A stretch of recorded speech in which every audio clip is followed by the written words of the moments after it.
Good afternoon, everyone. This is Tim Hilligus, Sarah Russell, Ben Smith from Clayton and McCurvey. This is our 7th live video on the Payroll Protection Program loan. So for those of you that are new, welcome. We've been covering this since March 27th when we had the first passage of the CARES Act all the way through last week, June 5th, with our latest edition. And I can say this for my colleagues, Ben and Sarah, this has probably been the most impactful stimulus package that our clients and frankly that I think we've seen in our careers. So we understand how important this is. For those of you who aren't familiar with our firm, Clayton McCurvey is a firm in Southfield. We have a global network. Sarah, Ben, and I work with closely held businesses, and this has been, I think last week I said we were knee deep in this. I'm going to say we're waist high. We're waist high in the latest and greatest information. For those who've been following along, we are at 16 interim final rules, 48 frequently asked questions. There's a Christmas song in there somewhere. There's probably a partridge in a pear tree and a few other things I'm missing, but this is also our 7th live video, as I said. A little bit on the housekeeping side for those of you who've been on board. This will just be repetitive, so I apologize, but we're asking everybody to go ahead and save the dates for Wednesday. And at this point, we're just going to have one more. So hopefully, maybe between now and next Wednesday, we're gonna be looking at cutting these off at 8. For those of you who understand, 8 is a very lucky number in China. That's Ba, and so we're gonna stop at 8 unless something drastically changes. But we do think and we do expect to have a continuation of interim final rules and frequently asked questions over the next week or so to help better define some of the ambiguities and uncertainties that we're seeing not only in your questions, but we see as we start to analyze this within our client base. Another housekeeping item, this is a live discussion, and so we're asking you to go ahead and post your questions. We've disabled the chat. The idea is that you ask questions, and between Ben, Sarah, and myself, we're able to answer those questions.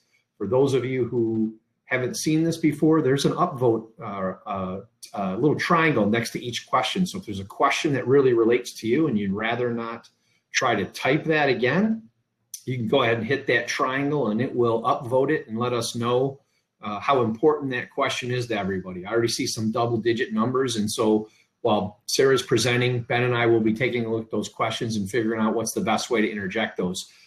Typically we end at 4 o'clock. Last week we ended a little bit later at 4:15. And I think last week I said I could see everybody. I asked for the raise of hands. That wasn't true. It was kind of a joke. I can't really see everybody because some of you have those little sliders on your cameras hidden. And so I can't see those people. And so similar to the House of Representatives, your proxy vote is how I want to vote. So if I want to go to 4:15, Sarah and Ben and I are going to take your vote as a yes, and we're going to go to 4:15 if we need to. But the idea is we're going to continue to answer your questions, and we're finding that it may be easier to answer them live rather than type them afterwards. We do post the video afterwards. You're welcome to review it, watch it as many times as you'd like, and certainly pass it along. And we also provide the questions and the answers that were asked during the event. So we're looking at a 4:15 end. Please check out our website. There are other resources. I know many of you asked for, are we updating the spreadsheets? And I think last week Ben mentioned that that's a pretty easy change to manipulate the weeks.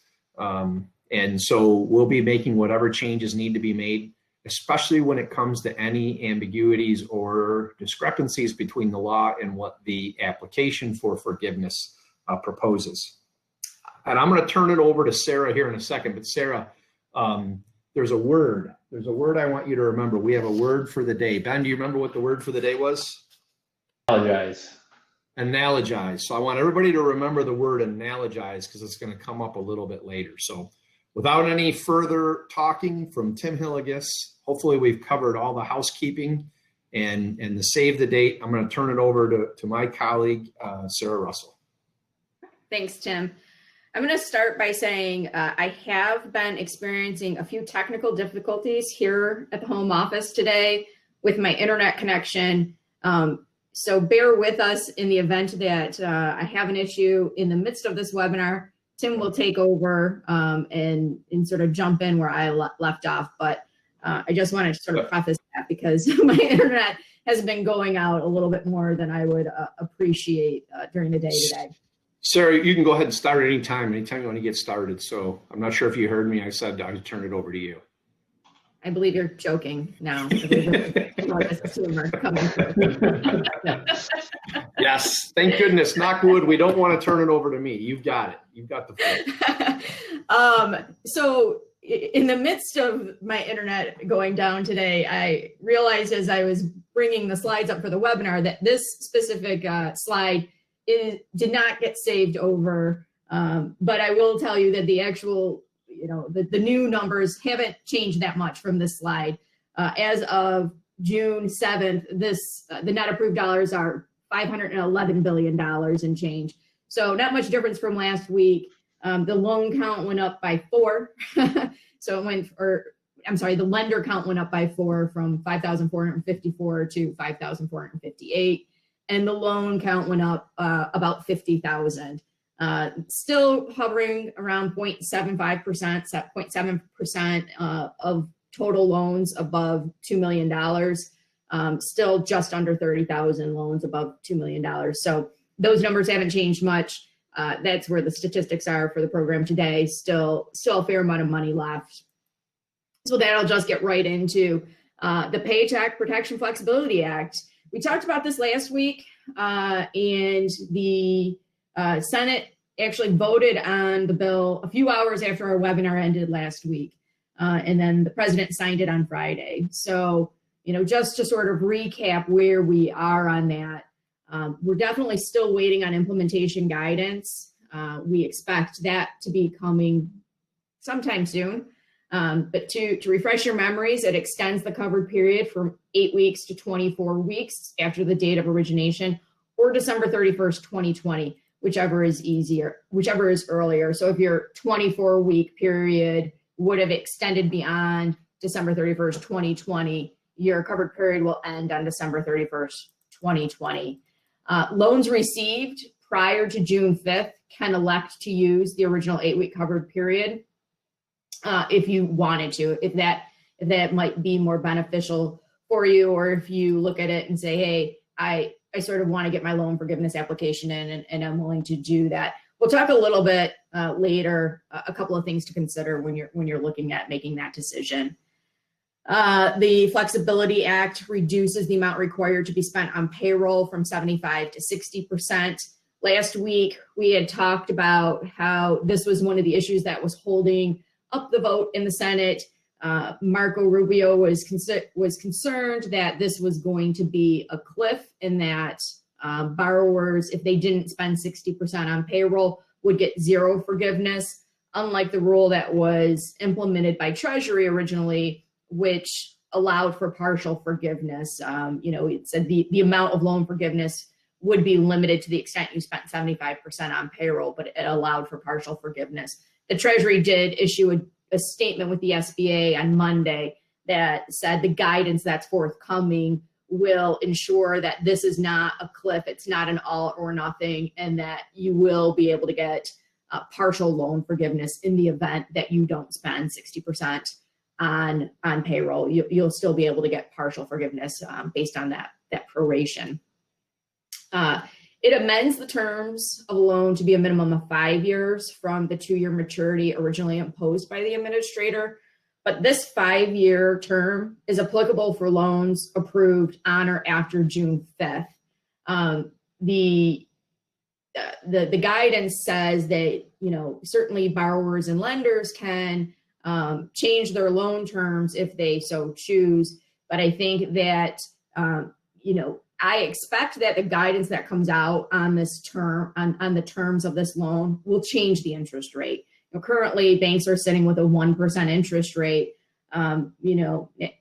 which is a little bit of tough pill to swallow. But for a 2-year maturity, not as detrimental. But having a 1% interest rate for 5 years, I'm going to really appreciate that. So I think, while you may be able to amend the terms of your loan to extend it out 5 years, I would expect your interest rate to increase in that regard.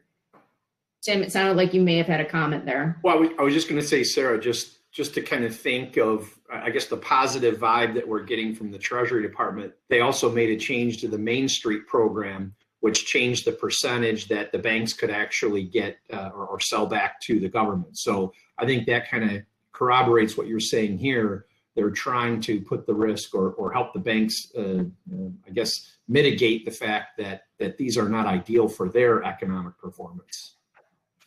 Yeah. The other item it changes is in this sort of we'll talk a little bit about how we don't know how this bill is going to be implemented, because it also changed the deferment period. Under the original guidance that we received in the CARES Act, the payments were deferred for 6 months, and the PPFA extends that deferment period to a point until a point at which such time the loan is forgiven, or your loan forgiveness amount. We talked last week that once you apply for forgiveness, banks have 60 days to issue a determination to the SBA, and the SBA has 150 days to make their determination and ultimately, sign off on the final amount of loan forgiveness. So you could be looking at 6 months from the time you apply for loan forgiveness until you know how much it will be forgiven. And I say this because, if you think about it, you have 2 years to pay the loan off currently, if you have a loan that was signed before June 5th. And if you extend this deferment payment period, you're essentially looking at 8 months of deferment potentially. If you look at, you don't apply for until 8 weeks, if you use the original covered period of 8 weeks, so then you apply for forgiveness, right at the end of that 8-week period, you may have another 6 months of, waiting time before you know how much of your loan is forgiven. So you may be paying this loan back to the extent that you have a loan still, instead of over 18 months, it's going to be a lesser time frame, over maybe 16 months, which could be really impactful on your cash flow. So I just wanted to point that out. And if you extend it even further to 24 weeks, if your covered period is 24 weeks, it's going to be an even lesser time frame to be paying that loan back. So I imagine we'll get some guidance on how all of this will be implemented, but I do think that there could be some borrowers who are looking at, repaying a portion of loan in a much more truncated period of time than what they were anticipating. And it's going to be important that you plan for that cash flow if you're in that position. A couple of other things that came up in this is it includes an exemption related to FTE reduction if the business is able to demonstrate an inability to return to the same level of business. We don't exactly know what's going to be required in that demonstrate an inability to retain to the same level of business activity. I think what we do know is that the Treasury and the SBA and the government are trying to be as flexible as possible so that borrowers can maximize loan forgiveness. We're sort of hoping that we get some, I don't want to say relaxed guidance here, but some favorable guidance on what it means to demonstrate that inability. But we don't really know what that means yet. And then as a reminder, the PPFA also allows all loan recipients to benefit from this payroll tax deferment included in the CARES Act. So, if you want to take advantage of that payroll tax deferment, you should be doing that today. A couple other things that were in here as it relates to, your FTEs. There was a lot of questions that sort of circled around before some of the guidance came out about, if I have an employee quit and I can't rehire or replace that employee in time, Is that going to count against me? Those rules all still apply. So, the SBA came out with guidance in the loan forgiveness app, the original loan forgiveness application that said, they exceptions for voluntaries if you fired someone with cause. Those types of reductions in FTEs would not count against you. And in the PPPFA, they also said, it made it clear that if you had reductions in FTEs and you rehire them within that safe harbor period, by the end of that safe harbor period, which is potentially December 31st, 2020, if you elect the 24-week covered period, that they do not have to be the same employees or even have the same job duties as pre-COVID employees did. So you could, if your business is changing and you need to hire a different type of employee with a different type of skill set, that's going to be okay. They do not have to have the same job duties.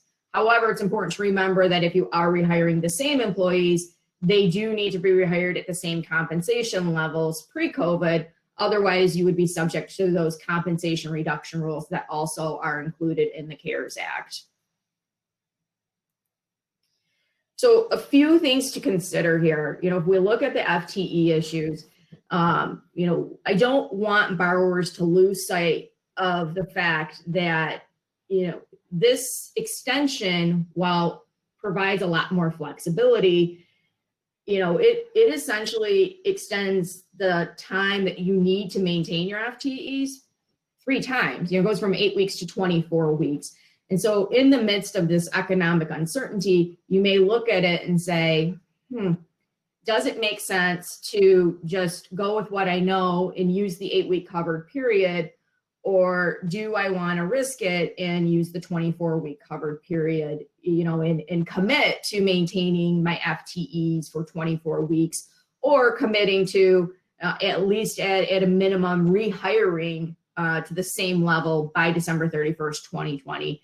Not knowing where the third and fourth quarter may bring us economically and whether or not there's going to be a second wave gives a lot of business owners, I think, a little bit of heartburn because it's so unknown.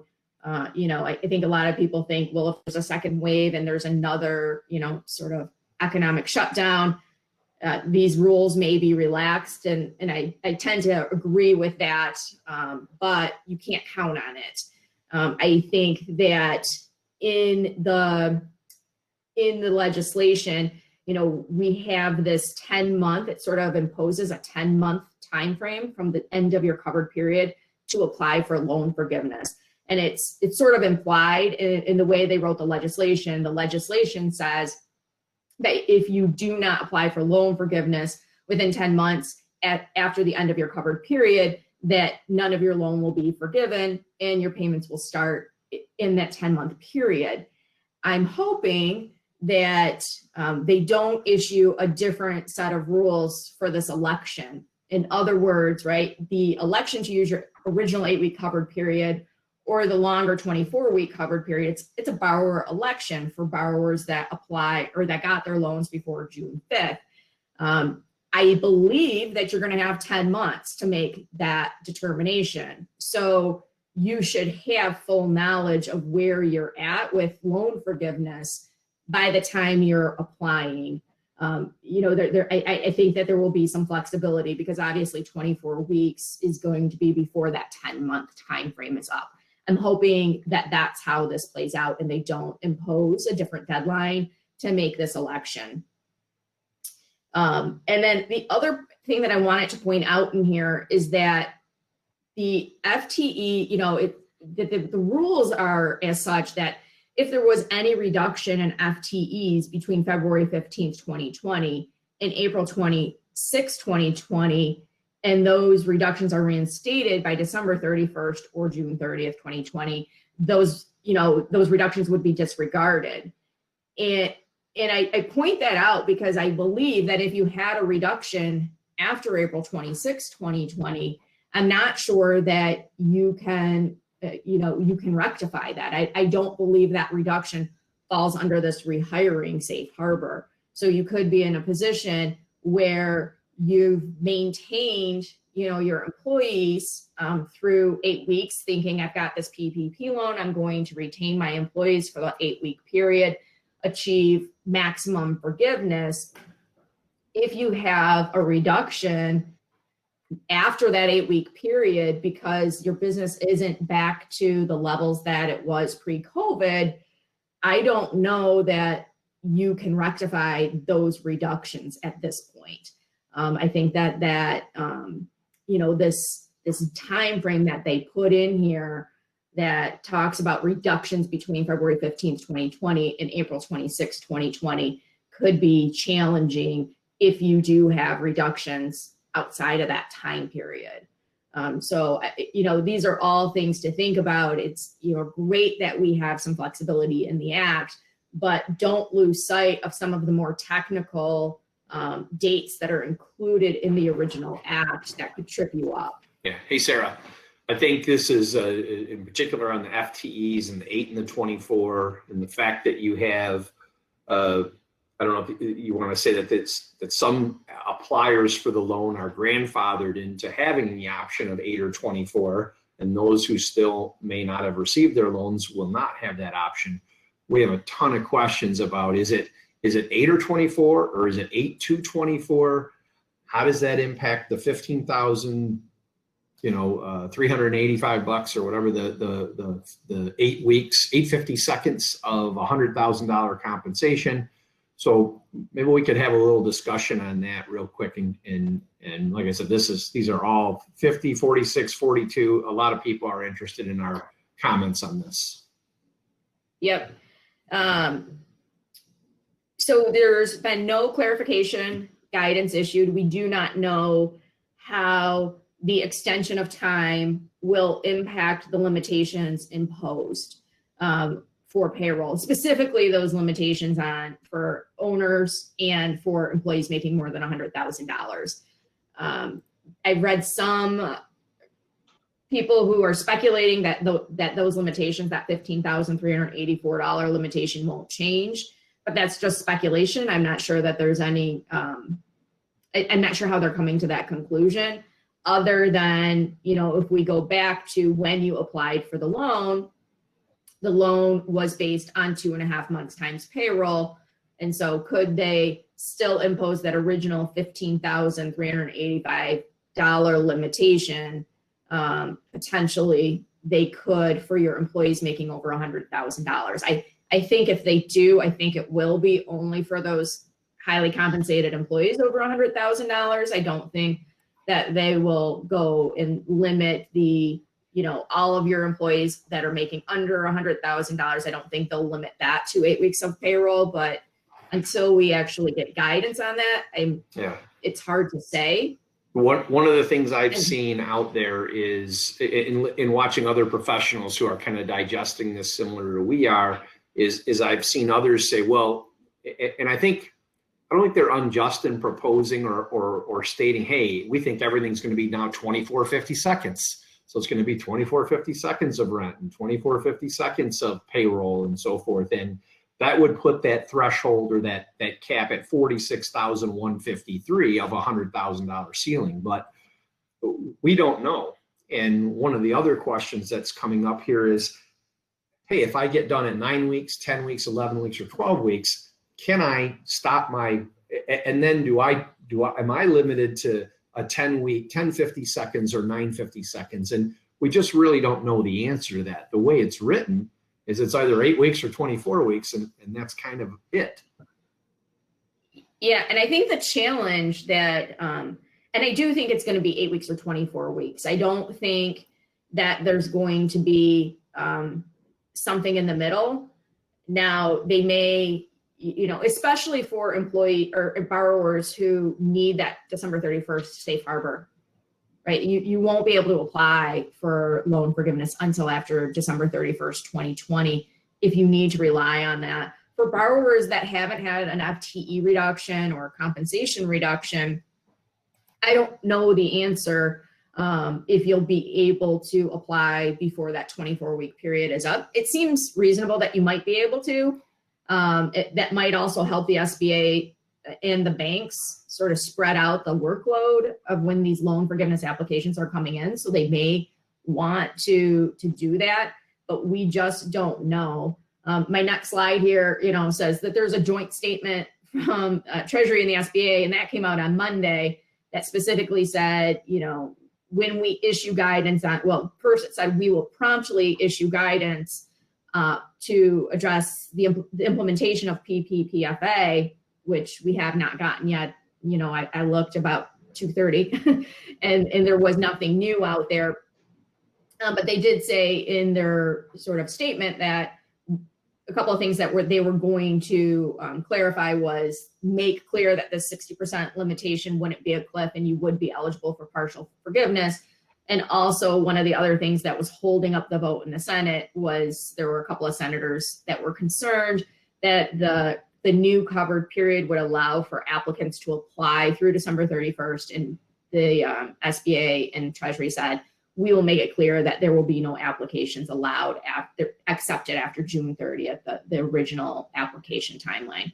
And then, just sort of reiterated that they would impose their implementation based on what the PPFA legislation said, which, I think they have to. So the other items in there weren't too much of a surprise, but this guidance, we're sort of holding our breaths for and waiting for it to come.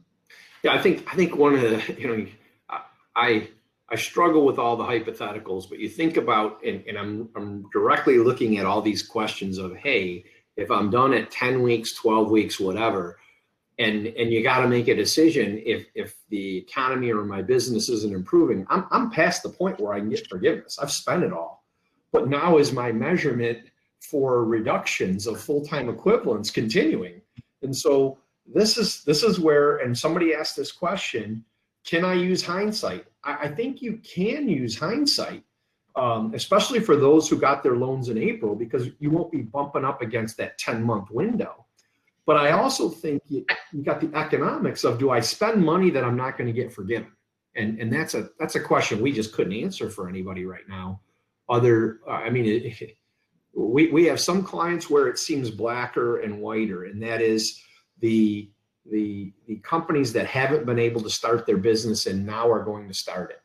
They're now getting the benefit of using those funds as they were meant to be without any time restrictions, let's say a continuation, 16 more weeks. But then you got the ones who in 8 weeks never lost a dollar, or never lost an hour of time they worked. And this really helped pay payroll they were going to incur already. It's the ones that are looking at their early third quarter and early fourth quarter projections going, I don't know what to do. And I agree, while it offers a lot of flexibility and will give a lot of businesses the availability, that previously would have gotten no forgiveness because they couldn't hire people back and they weren't open in their 8-week period. It gives a lot of other businesses a lot more questions and a lot more uncertainty. I do think that if you have, I do believe that you have 10 months, so the end of your covered period, to apply for forgiveness. So I do believe you will, and I hope the SBA, by the way, I'll sort of caveat that and say, I hope the SBA and Treasury don't prove me wrong with some implementation guidance that comes out. The way the legislation is written, it seems to me as though you have 10 months after the end of your covered period to apply for forgiveness, which would allow you to have hindsight. Mm-hmm. And I sort of use an example. I was running some numbers for a client, and they were looking at their 8-week period and thought, we think we're going to achieve around 80% forgiveness.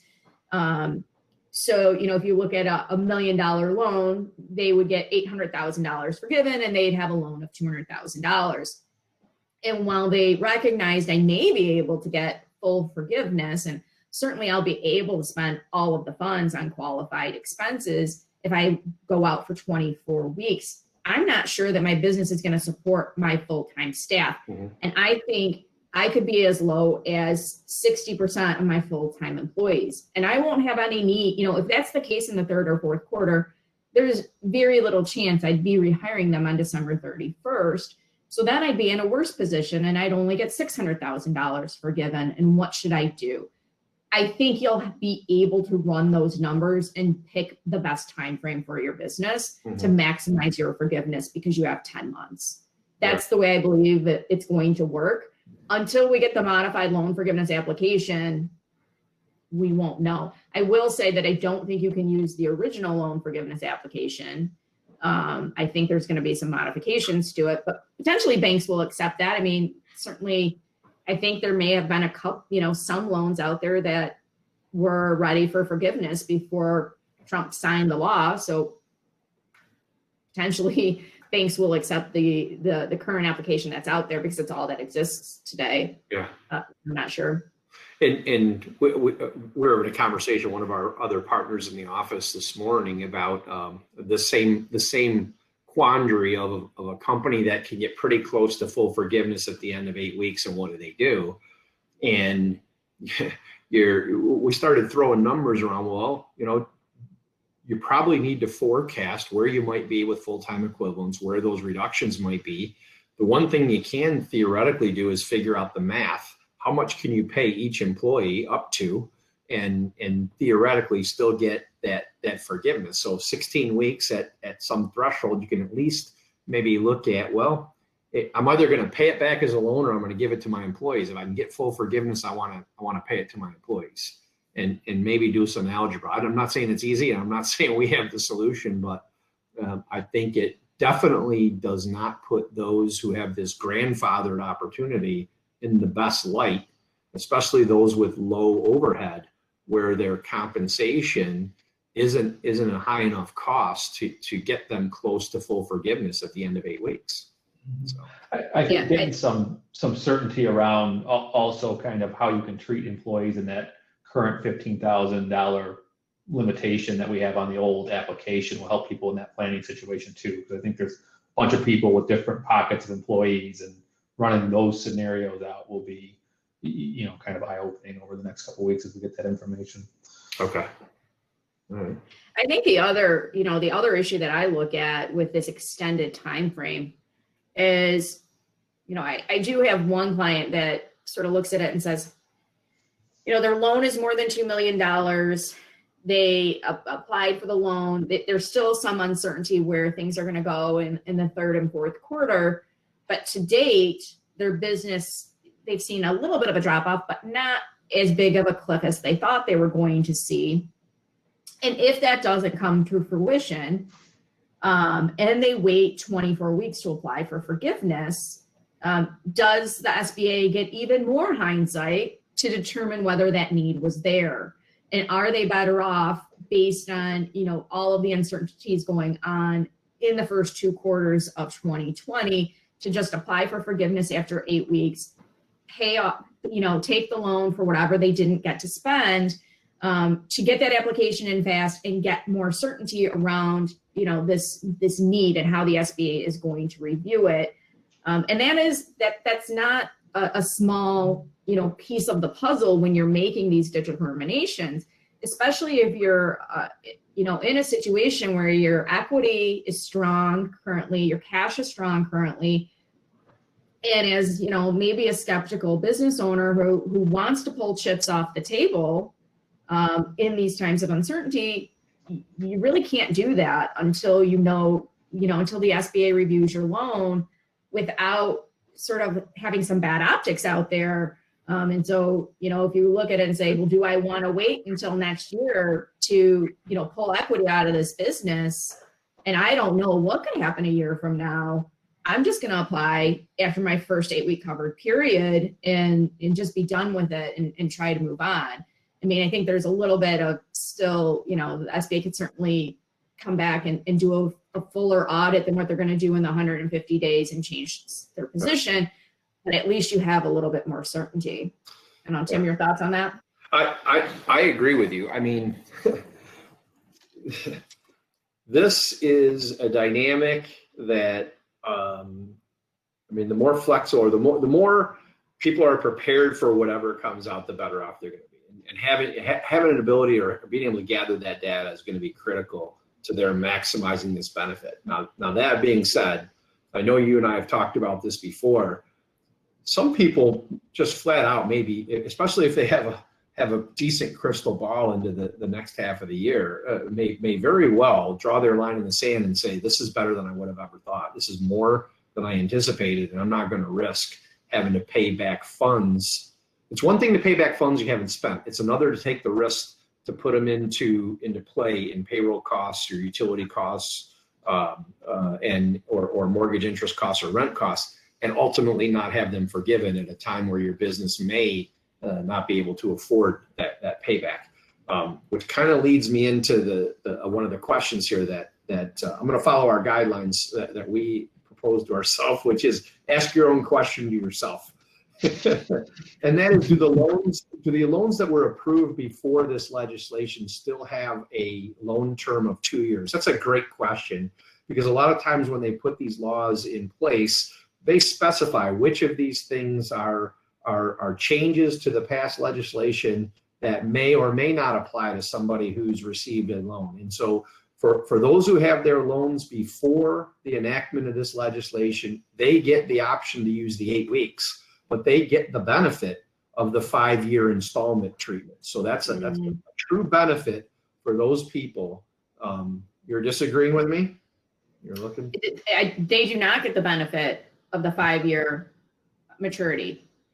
The PPPFA specifically, borrowers can renegotiate the terms.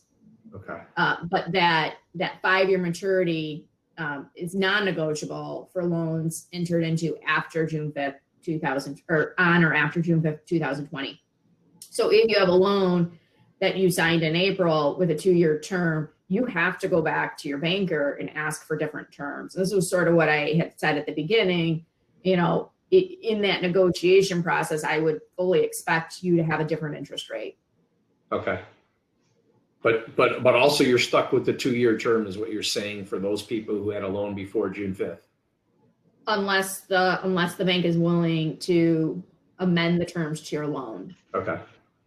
And I think until, you know, and it is in one of my slides here, a couple slides from now, like things to consider is talk to your bank, find out if they're willing to amend the terms of your loan.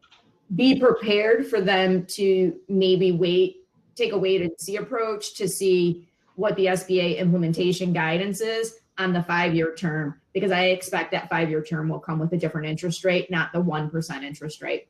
Okay. If you remember back the CARES Act, when they, you know, the legislation around this program said that the maximum amount of the term could be 10 years and the maximum interest rate could be 4%. And when the Treasury and SBA implemented the guidance, they said the term would be 2 years and the interest rate would be 1%, which is, you know, while the borrowing rate for banks right now is very low, a 1% interest rate for a bank is a tough pill to swallow on a 5-year note. Not so terrible on a 1-year or on a 2-year note, especially when most of it's going to be forgiven. But to the extent that these are flipping to 5-year notes, I think that the banks are going to want more than 1%, and I think that's reasonable. Okay. So do you want to go back into your last 2 slides just to kind of get through that, and then we can circle back on some questions? Sure.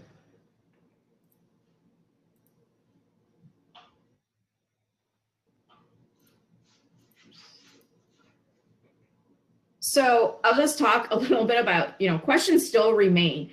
You know, all of the questions that we had before we start talking about this Flexibility Act, they still haven't been addressed. There's been no new clarification guidance since May 22nd, since they really issued the loan forgiveness application. So if we go back a few webinars where we had that list of questions that we were still waiting for clarification guidance on, those all still exist, including the definition of transportation costs. I feel like that question comes up every webinar. What are transportation costs? We still don't have a clearly defined definition of that. We still don't have, you know, we sort of already talked about this, but until we get the implementation guidance, we still don't know how the payroll limitations, especially for owners and employees who earn over $100,000, will be adjusted, if at all. You know, we talked about the deadline being 10 months following the end of the covered period. So we believe you'll be able to use some hindsight when making the determination of which covered period makes the most sense for you. That being said, if you want to use your 8-week covered period and not wait 10 months till after that 8-week covered period, I believe that you can do that. I don't know if you have to wait until the modified loan forgiveness application is issued. All along, if I sort of think back and reflect, all along they've said that, you can rely on the guidance issued to date in many instances. So potentially you could use the loan forgiveness application that exists today if you're looking to apply for loan forgiveness today.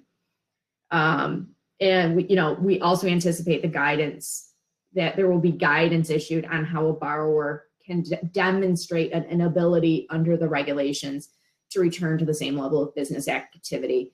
I suspect that I'm hoping that there will be a fair amount of guidance telling us what are they going to ask for to demonstrate that inability. We'll see what happens there.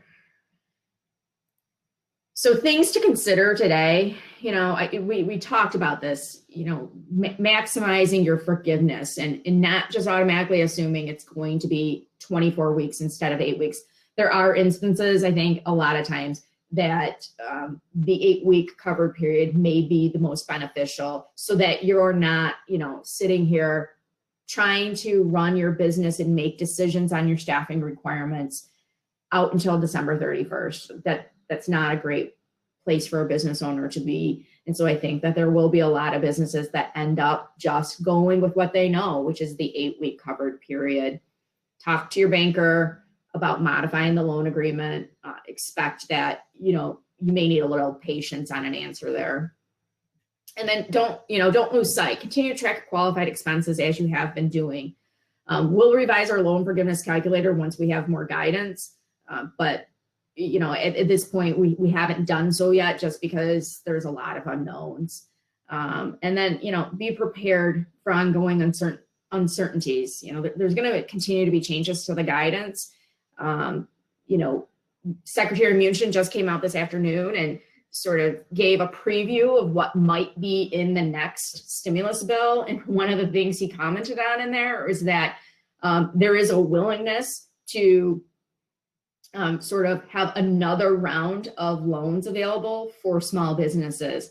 In that instance, he sort of made a comment that it would be much more targeted and there'd be much more restrictions regarding qualifications. And I would expect in that instance that it would be based on revenue reductions and some sort of targeted decrease in revenue that would have to be achieved to qualify for that in the event that it comes. But, it just goes to show you that, there's going to continue to be guidance.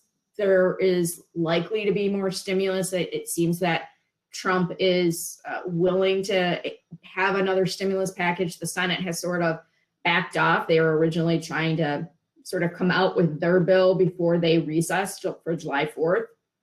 But McConnell has now come out and said, yeah, we probably won't do anything until the end of July. They really want to take a wait and see approach to see how the stimulus really runs through the economy. And I think the May jobs report sort of let them take the pedal, their foot off the pedal in that regard, if you will, because it was so unexpected.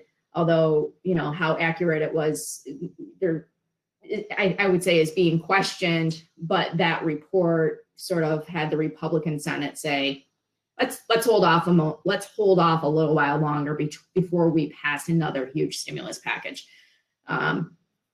But it's hard, it's hard for business owners right now to have to live in this time of uncertainty and make real business decisions. So, you sort of just have to do what's best for your business and do what makes the most sense. I don't know. Tim, thoughts? I didn't hear a word you said. I was actually typing an answer, but I agree with everything you said. Okay. I mean, that was mostly what I had. I'm sure there's more questions. Because somebody's asking a question here about what if I don't get my forgiveness this year? And it kind of leads into the accounting discussion and that fancy word I wanted to define or to describe. Ben, you remember what that fancy word was? Analogize. Analogize. So there's been some uncertainty in the accounting treatment of the loan proceeds, the loan forgiveness, interest, all those things. And so while there's always been these promulgated rules that are out there, these codifications or international standards or not-for-profit standards that companies could maybe look at or derive some idea of how to handle this, today the AICPA came out with a little more guidance, and I think it does give people a little bit of flexibility or a little bit of thought on how they might want to account for these loans. And you think about it at the black or white level of generally accepted accounting principles, it would mean you legally have to have these loans forgiven for you to then recognize this extinguishment of debt income on your financial statement. So for some of our clients, who are now just finishing their 8 weeks, let's say they get forgiveness in 60 days, get a legal piece of paper that says it's forgiveness. They may in their third or fourth quarters actually be able to record the complete extinguishment of that debt and record the income for it. So, that has always been an option. But what the AICPA came out and said is, hey, there's two other things you can consider here. And that's where that application of if we don't have a specific rule under the codifications, is there something else that would be analogous to it that we could use or compare it to? And one of those is the international standard, which would allow a recognition. And I'm going to actually quote the term so I don't miss this. So for those of you who are wondering, in that 8-week period or now 24-week period, is I've incurred these expenses and I have an expectation of forgiveness, can I actually begin to accrue or record some of this extinguishment of debt income? And the actual terminology they use is reasonable assurance. Is it probable that you're going to get some forgiveness on this?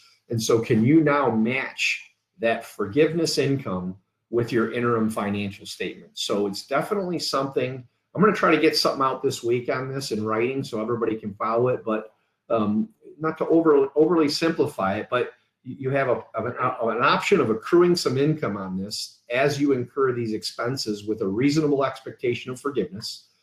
You have the option of only recording the forgiveness when it's actually legally received. And then there's a grant methodology which applies to not-for-profits that you could analogize as well and say, let me record this income immediately because it is absolute that, or more certain that I'm going to pick this up as income. And so I'm going to recognize this income in one lump sum. So those are the three things we're going to kind of come out and discuss probably in the next few days. I'll get something out through a blog that kind of defines this, but I wanted to make sure everybody knew. We were looking for some guidance maybe back in May. We didn't get guidance back in May. And so now what they've come out and said, hey, there's three things you can consider and still be under generally accepted accounting principles. So for those of you who may not know when your forgiveness is going to come, but you have a very good or reasonable expectation of what it is, under international accounting standards, you could actually start recording some of that income during your 8 or now what might be a 24-week period as you're incurring those expenses. Now, one thing I'm struggling with, because most of our clients are closely held, is the international accounting standard offers two options. Number one is to pick up this other income, and number two is to reduce the expenses. I guess, I'm not a assurance expert, but if I'm looking for measurability or comparability within my financial statements, it may not make sense to use the debt reduction income to reduce my payroll expenses. That being said, unless those were things I would not have incurred, you think about the examples of the companies who said, I'm going to pay people to keep them off unemployment. They certainly could use that as an offset to say, I would not have had that payroll had it not been for this forgiveness. But I think those that have operated substantially the same, it may make sense to treat this as an other income item recognized over the time that you're incurring these expenses. So I just wanted to make sure, because there were a couple of questions on what if I don't have my answer this year? You may actually, under generally accepted accounting principles, be able to record some of this income. Now your CPA firm may come in and go, I want to see your calculation. I want to see that you're eligible for this, and maybe then justify, especially those of you who get audits. To me, that's going to be a work paper, a management estimate that somebody's going to want to review. So sorry to defer us from the tax and the legal side of this, but it has been becoming more of a question than not. Well, I think they're important questions, and I think a lot of people are wondering what to do, especially those clients or those borrowers that are looking at it saying, I'm going to go ahead and apply for my loan forgiveness. I'm going to use the original 8-week period. Now I need to know how to account for this. So I think it's important that we address them. Yeah. There are a lot of questions here that talk about, the questions around the FTE issue. And, a lot of people are confused. Is the requirement that you have to have, the same level of FTEs at June 30th, or is it just during the covered period? And it is the covered period, right? If you look at the loan application, and while we expect modifications, I think most of the modifications are going to be around the covered period dates that are allowed. You put in your FTEs as what they are during your covered period. And then you have a reduction exception. And that reduction exception would be if you had a reduction during your covered period from your reference period that you solved, that you rehired by June 30th, 2020, or if you use the extension December 31st, 2020. That's where that number goes. So it is your reference, or it is just your covered period that you have to have those FTE numbers. So if if your covered period ends June 21st and you lay people off subsequent to that, I don't think that you would have an issue. There's been no guidance whatsoever from anyone, Treasury or SBA, that has a rule that says, these have to be permanent. So, as long as that 8-week covered period, you maintain your FTEs, you would be okay. And that's why this 24-week covered period can be detrimental to some. If you're not able to, if you're able to achieve full-time equivalents similar to your reverence period for 8 weeks, but not for 24 weeks, the 8-week period might be more beneficial. I think you're on mute there, Tim. Just moving my mouth. Yep. One of the other things, Sarah, and this is directly addressing some of the questions in here, and that is Michigan has a job share program. So you've been able to share jobs, not lay people off fully, give them work to perform, and they still qualify for unemployment and qualify for the $600 CARES Act addition to unemployment.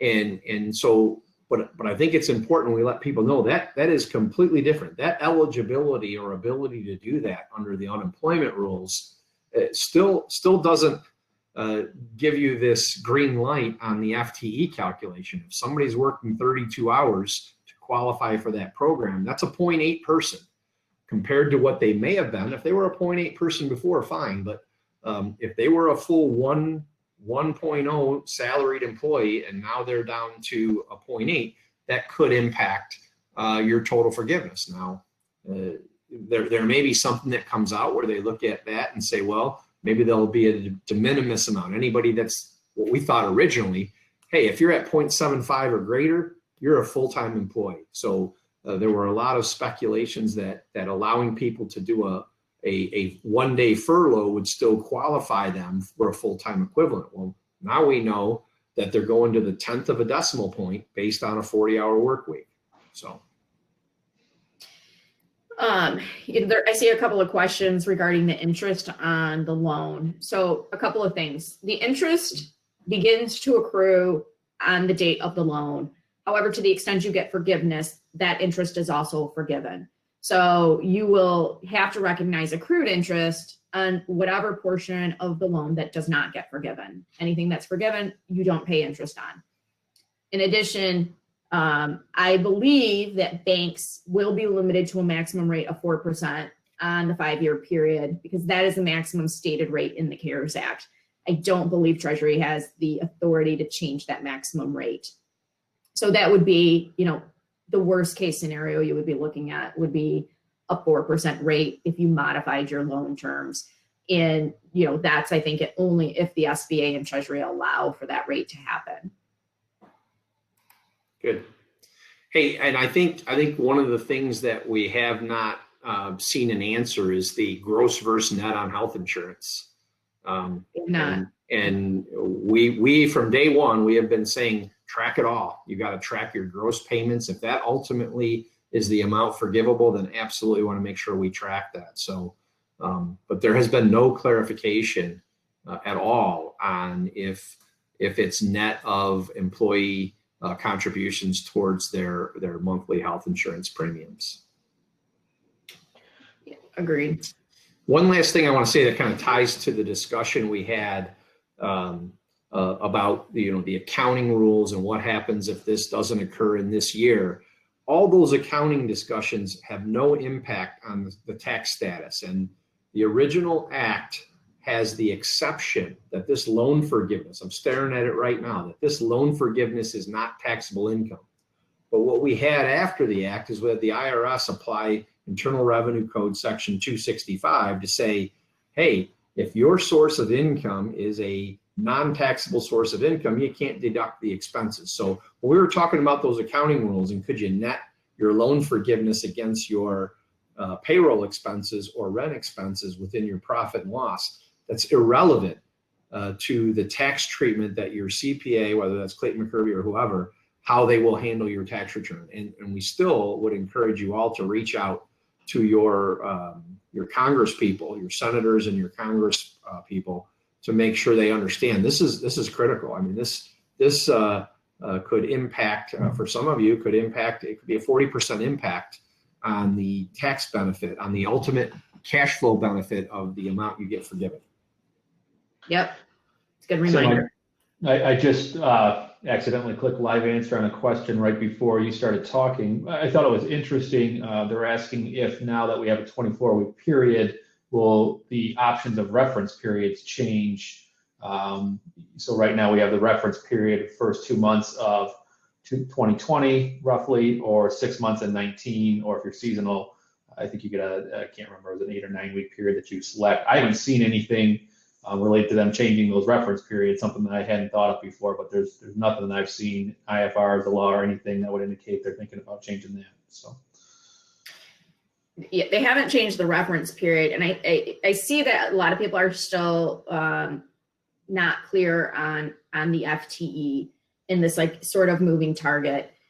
I believe you have to elect. You are going to either elect your 8 week covered period and you have to maintain your FTE count for that 8 week covered period, or you're going to elect a 24 week covered period, and that is how long you have to maintain your FTE count for. Now, recognizing that the safe harbor exists where if you rehire by June 30th, if you elect the 8 week covered period, you can rectify any reduction. Or if you elect the 24 week covered period, you can rehire by December 31st. So, it's not, it's going to be one or the other, and you need to look at your business and what makes the most sense for you to determine what covered period that is. We sort of talked, the good news is we believe you have hindsight to make that determination, whether you will maximize your loan forgiveness under the 8 week covered period, or you would be better off using the 24 week covered period. Since we believe you have 10 months to apply for forgiveness, you can use hindsight to say, this is the cutoff that makes the most sense for me. But it's not, sort of going to be moving. You're going to use one or the other, and you'll have to calculate which one results in the most loan forgiveness for your business. I see a pretty specific question here from Mike Jacobs about the work share program. I think that's going to require some calculation there, Mike. I think, if you have employees who work 8 weeks at 40 hours, 4 weeks at 20 hours, and 12 weeks at 0 hours, and you use a 24 week covered period, you're going to have those employees are going to be an FTE of 1 for the first 8 weeks, an FTE of 0.5 for the second 4 weeks, and then an FTE of 0 for 12 weeks. And that's what your FTE is going to be And that's how you're going to count it. If they're on unemployment, they're not going to the extent they're on unemployment, they will not count as an FTE, whether that's reduced work share time or full unemployment. So it's not going to be an all or nothing. In Mike's case, he may be better off using the 8-week covered period because they're fully employed. So Sarah, I have a question, and the reason I'm asking you this question is I'm not certain of the answer, and that is, when we talk about the specifics of these dates, can you take the concept or the theory that the government's proposed about people who quit or don't want to come back to work? They've really kind of thrown those out, or fired for cause. They've kind of thrown those out for the FTE. But somebody's asking a question here about, well, if on February I had a person and they quit in March, and of course the theory would be, well, now I don't get my PPP loan till April. What are your thoughts on where you have all these measurement purposes? If somebody's quit voluntarily, were fired for cause, or declined coming back to work, would you put those all in kind of that same bucket? They shouldn't be penalizing your FTE calculation. Yeah, I put those in the exception bucket. So when you're filling out the loan forgiveness application, you'll have there's a line item for FTE reduction exceptions, and I would count those people who voluntarily resigned, retired,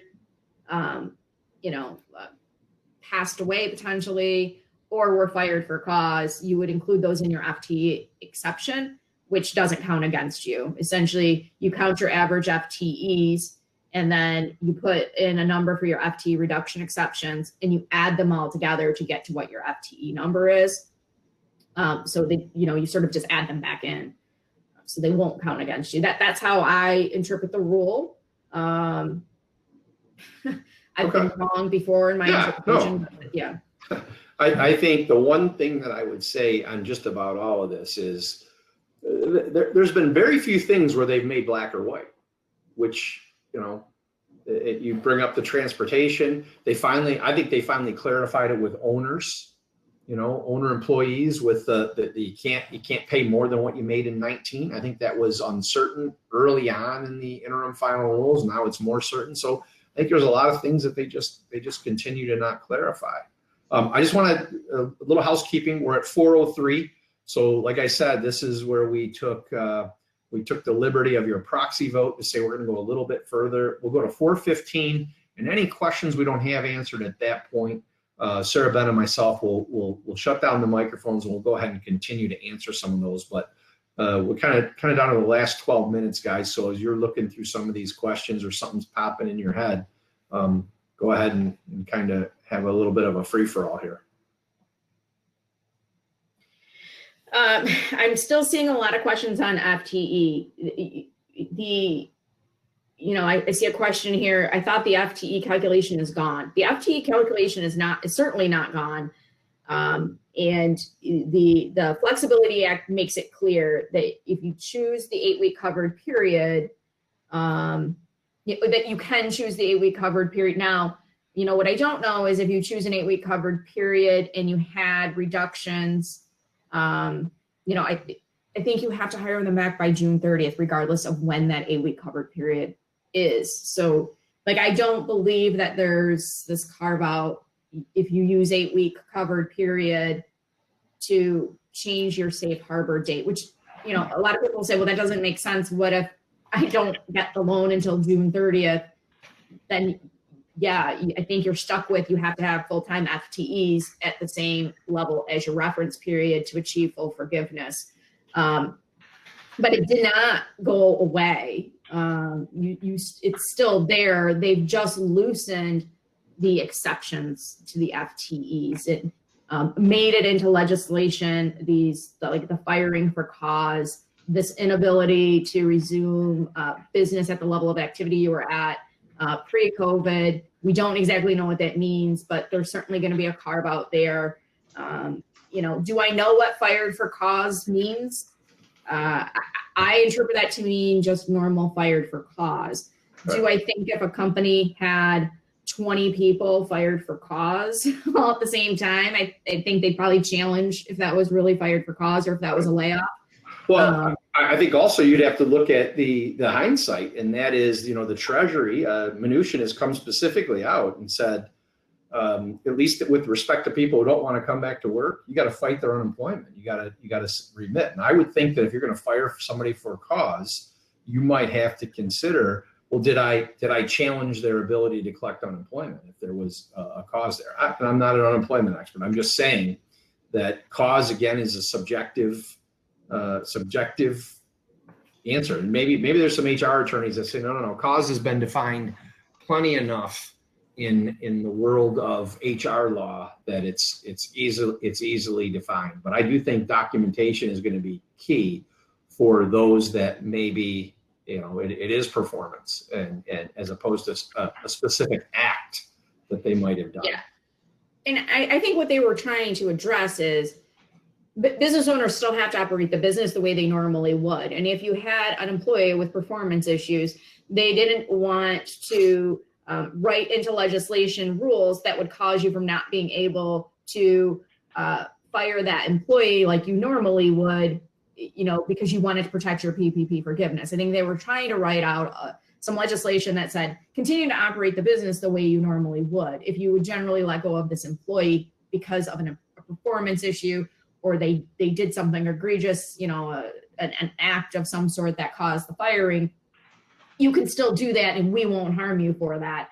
I think that's the intent of the legislation. And that's the way I would interpret it and apply it, unless you had an employee or, labor lawyer tell you otherwise. But that's sort of my interpretation from it is, they're trying to make it flexible. But, use your judgment, use your reason, right? Like, go back to the intent of the law. I'll go back and say, I don't think that you could look at it and say, oh, on, June 1st, we fired 20 employees for cause. I think that they would probably look back and say, did you really, or was that really a layoff?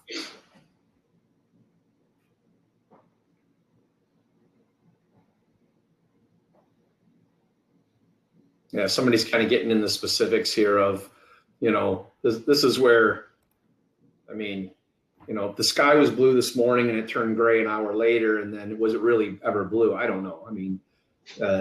What we can't, we have no clue of how if you fire somebody for cause and decide to implement, well, I'll make their life easier, I'll give them severance and give them at will. To me, that still falls into compensation. Now, what your bank says with that may be, no, your severance for somebody you fired is outside the scope of this. I have no clue, but it's certainly not defined.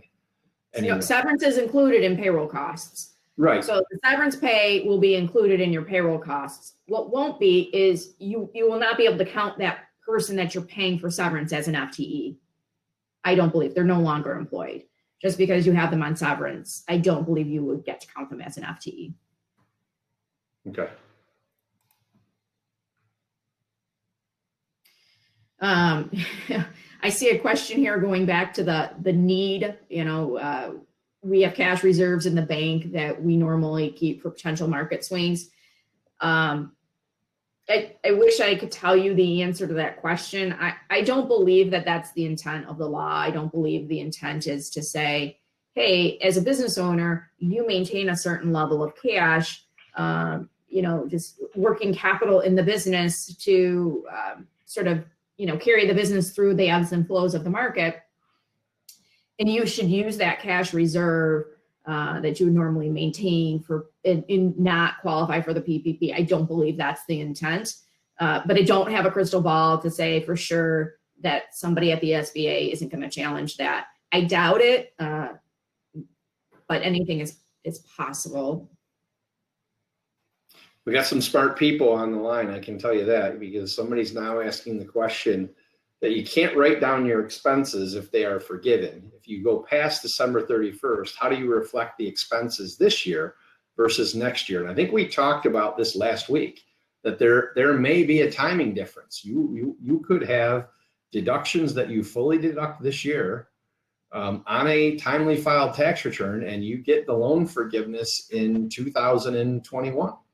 And the loan forgiveness in 2021 may prevent you from then deducting expenses in 2021. But I mean, it's not clear as to what would handle if they could keep a period open or require you to amend.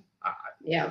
That's not what I would expect, but I certainly would expect that there would be a cumulative correction. There would be some point where the amount of the loan forgiveness would prevent you from deducting the same amount of expenses if they don't change the law. So. Yeah, I agree. I mean, you know, you'll either reduce your deductions during 2021, if that's when you find out when your loan forgiveness is, or they'll require you to amend 2020 without. Or they'll just limit the forgiveness. You know, theoretically, it's an offset, so they could just limit the forgiveness based on the expenses you took on a prior return.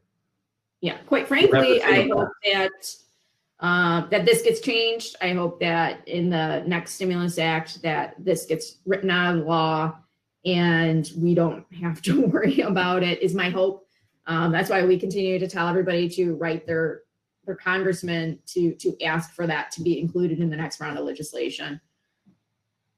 I see Frank here has asked, you know, what happens, you know, do you recommend an 8-week covered period instead of 24 weeks for fear of what the next administration may bring to the table with this legislation? I think that if the next administration significantly changed the rules to this program come 2021, way after all these businesses used it, there would be a fair amount of challenge to that, and a fair amount of, I think you'd see I think you'd see this tried in court quite frequently. I think by the time you're applying for forgiveness, we'll mostly know the rules to the game. There'll probably still be some gray area, as there is generally in while this is not tax code, in general, there's a fair amount of gray area in the Internal Revenue Code. I expect that will be the case with this program. But I don't expect the rules to change significantly where it would be that detrimental. My biggest question on how detrimental will it be is the unknown of how the SBA is going to review those loans over $2 million, how they're going to determine a need, and whether or not your business would be better off determining, you know, showing that you had that need in the 8-week covered period versus the 24-week covered period, because now you have a longer period of time where the SBA can apply hindsight potentially. That'd be my bigger issue. Yeah, and I just want to go back. We got what I'll call is maybe like an old question, maybe like 2 or 3 live videos ago, and that relates around the, Joe here is asking a question about they have cash reserves. Could this somehow hurt their loan forgiveness chances? And I want to be clear that if your loan is less than $2 million, your certification of need has been automatically met. And the only issue you might face down the road is the calculation of your forgiveness. For those that are greater than that amount, they still will have a review by the SBA to determine their certification of need. And certainly cash reserves might be one of the criteria, but ultimately when you think of some of the more published ones, it was looking at, did your owners have alternate sources of funds? You know, were you a franchise of a publicly traded company? Were you the LA Lakers? Those kind of things. So for Joe, if you're below the 2 million, it really falls into a calculation of forgiveness analysis, which they still could look at. But over 2 million, they're going to review your need. Was your loan necessary? So just wanted to make sure I brought Joe up to speed on that. We got 1 minute left, kids.